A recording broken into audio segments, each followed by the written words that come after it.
I don't feel this is a trope that I read very often, but I'm excited to feature the manga that I have read with today's trope that I'm talking about.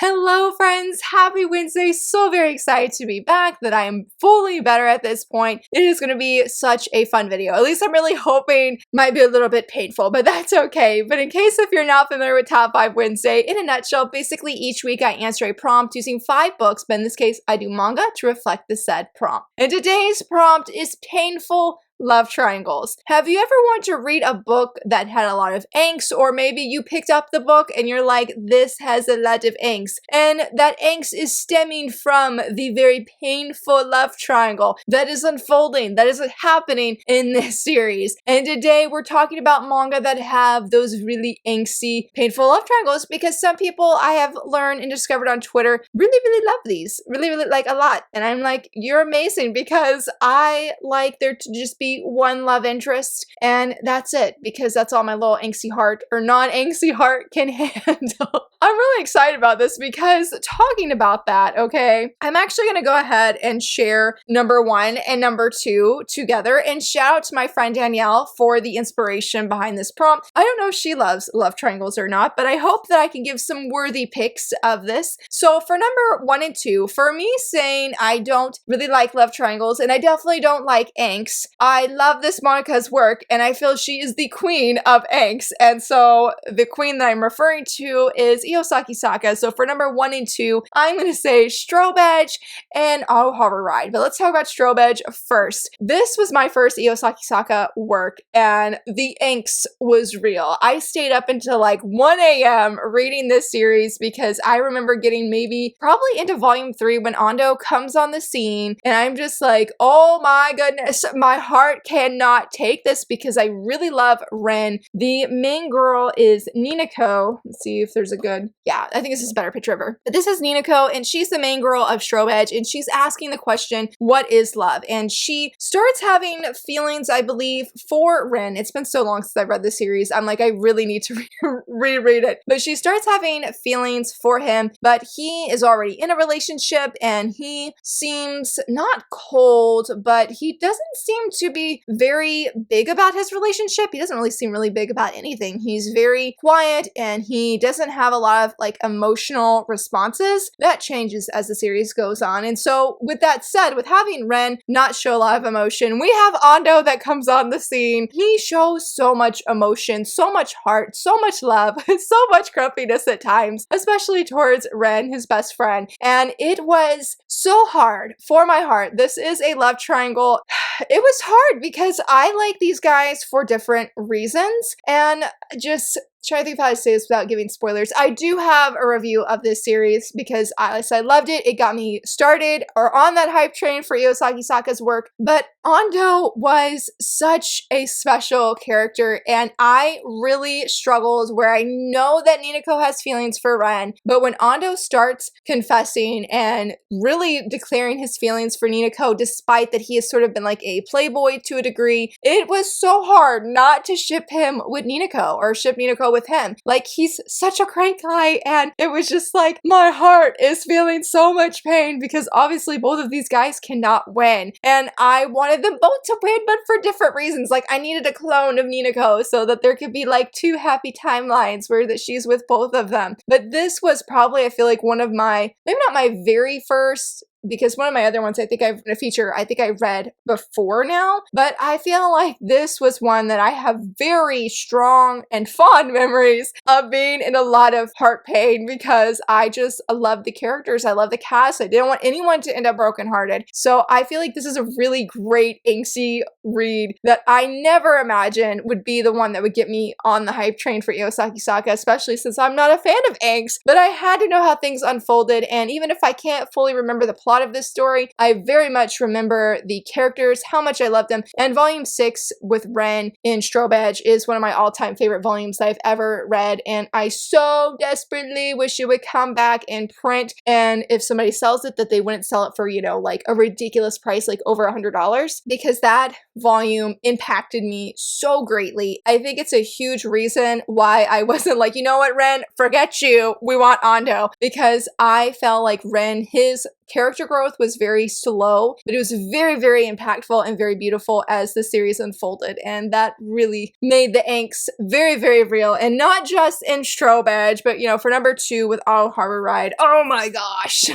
I don't feel like this series, Auto Harbor Ride, was quite as angsty, or maybe it was, but I don't feel I had like the same angst as I did with Strobe Edge. Like, that series, I feel like is my number 1 angsty read I've ever read, but oh my gosh, I feel like this has angst, and it is definitely a very painful love triangle because Kyo here, and what his name starts with a K. Kyo, no, wait, this is Kyo. Toma starts with a T. With the decisions that our main girl makes, Futaba right here, it was, I feel like, very realistic. I feel it was very realistic for a teenager, and I love Futaba, but I just heard, the decisions, everything that was unfolding in this series was hard, it was painful, it was very angsty, and I really didn't know how this series was going to unfold, but I was like wishing the best of things, but I did not super love Toma, and I think that's why it was not quite as angsty or painful. Oh, it was definitely painful, but it wasn't quite as angsty. I didn't feel like this anxiety like pumping through my heart for these characters. More for Futaba, I feel like, but when it came to Toma, I just didn't love all of his decisions that he makes, and how I feel like at one moment like he pressured Futaba, but somebody, my friend Pippa, made a really good point about that, and I don't fully remember the conversation, but she was like, you know, he didn't pressure her like in a way, I'm trying to figure out how to finish that sentence. I just sat here for a good 10 seconds like, not really sure, because I don't want to justify any of his actions because I just wasn't fond of him, but I loved Kyo. I feel like he was just a hurting, struggling teenager, and I feel like all these characters were really realistic teenagers, but it was painful at numerous times, especially the latter half of this series when Futaba makes certain decisions. I really struggled. I didn't, not to the point where I was going to drop the series, but it was just like, this is hurting my heart, and I'm hoping that there's healing for characters, and thankfully there was, in more ways than one, that just didn't involve romance, but thankfully there was that too. Like, it was, All Horror Ride is honestly an emotional roller coaster, and this love triangle, I feel like, also fulfills this prompt so incredibly well for painful love triangles. It's also the only shoujo series that I have watched all of the anime and deeply love, and I do not understand the hate behind this series because I love it. I love the manga, I love the anime. It's very heart-moving, and I said the decisions they make aren't always the best, but you know that they're realistic. And I do have a review on this channel as well, because I think I shared about this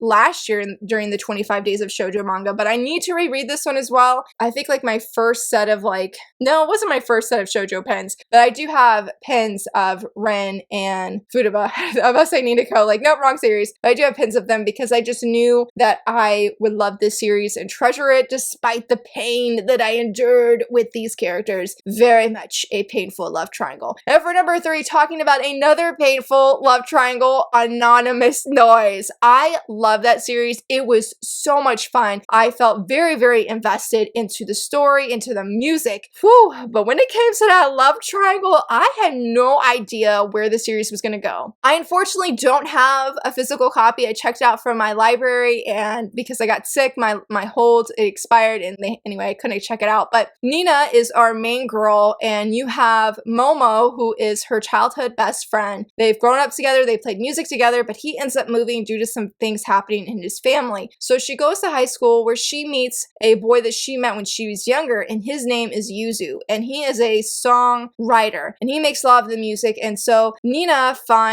is it Nina or Nino? My bad, it's Nino. I thought so. I was like, I know it starts with an N, but anyway, but Nino, she sort of finds healing from Yuzu's music and singing it because she still has feelings for Momo, but as the story goes on, I really feel like she has feelings for she still has feelings for Momo. She finds healing through Yuzu's music, but I feel like as she's singing with Yuzu, as they're doing things together in this music industry, that she has feelings for Yuzu. I really liked the end, but I struggled so much of who I wanted Nino to be with. To this day, I don't know. To this day, I don't know. Like, I really liked it, and I'm pretty sure, like, I had a review earlier this year because my friend had recommended it to me. Absolutely loved, every moment. Even though it was definitely very angsty, and the love triangle, oh my gosh, it brings so much pain to Nino over and over and over again. And it's just like, girl, if you could just move on from Momo, I'm pretty sure your life would be easier, but feelings are never that simple. They're always very complicated, especially when you're a teenager, you know what I mean? So I feel like I didn't like dislike this series or anything, even though it had a lot of complicated matters of the heart, because I just felt for Nino, and I loved her story, and I loved all the music and everything, but I feel like that when I was thinking of painful love triangles, this series was one of the very first ones to come to mind, because again, there's just pain over and over and over again, and it's not just for Nino, but for the reader too, and I would really love to reread it again because I had a blast. I love the side characters, and even if the romance was complicated and not always my favorite, and just like, oh my gosh, I want to bang my head against the wall right now, I still deeply loved it. It was a great adventure. So I feel bad because I feel like when we think of angst, we think of more of like a sad anxiety kind of thing, or like dread. But here I am gushing about how much I loved it despite the angst that was happening. And I think it's just because I really love the music aspect a lot. I find that if there's music manga that I read, I really, really enjoy it. And so I think this was just another case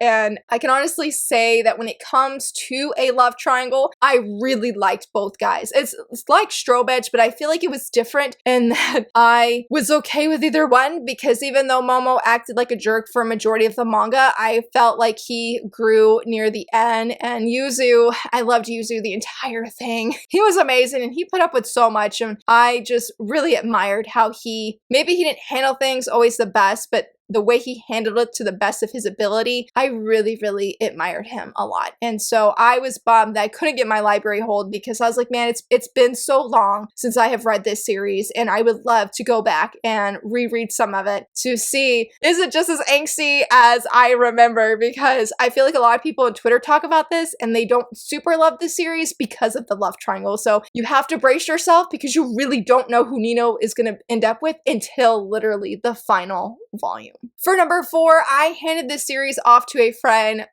specifically because of the love triangle, if that says anything, and that is Perfect World. I did binge read this earlier this year, or like a few months ago, and this is the most painful love triangle and frustrating love triangle I have ever read in my life. Oh my goodness. I really love Tsugumi. Despite that I do not love like majority of the decisions that she made, I feel like she was doing the best she could, and that they are relatable. Can't say I would do the exact same thing, but I still feel, I know it sounds weird, but I still feel like it makes not sense, but that it's just relatable, I guess. I don't know. That's the word that comes to mind, but oh my gosh, it was painful. It was just pain. There was no angst. Well, if there might have been, but pain is what I think of when I think of the love triangle in Perfect World. I really do wish I would have done a full video review before I passed this series on to a friend of mine, because I felt so many emotions, and I was thankful that I did stick with the series because it was a happy ending. I'm not going to expand on my feelings, unfortunately, for this one, because I feel like I might start ranting, because that is how upsetting it was. And it's just like, because you can see Tsugumi with the choices that she's making, you can see that it's hurting her, that she is not happy. And one thing I definitely took away from this series is do things that make you happy. When you're making decisions that are going to impact your life, think about how it's going to impact you, not necessarily the person next to you, not necessarily the person that you care for, especially if you're not even married to them. Think of your own own happiness. I feel like Susugumi, if she would have thought about her own happiness, then she would have not been down the painful road she went down. And like, it was hard too because she not only was hurting herself with her actions and her choices, she is hurting the men involved in this love triangle. I admire the one guy because he knew that Susugumi, that her heart was everywhere. He knew it and he still chose to pursue her. And I just was like, you didn't deserve that. Like, that is one time I could say that when it came to a love triangle, I felt one of the love interests did not deserve the heartache that they experienced at the hands of the heroine. Like, even though it wasn't necessarily purposeful, it's like, girl, you knew, you just knew that you were not happy. You knew that you were not happy. So I feel like this is the most painful love triangle I've ever read in a shoujo or josei manga. If you need an angsty series, Perfect World is definitely your series because the angst is overwhelming. I don't know if I will ever forget how deep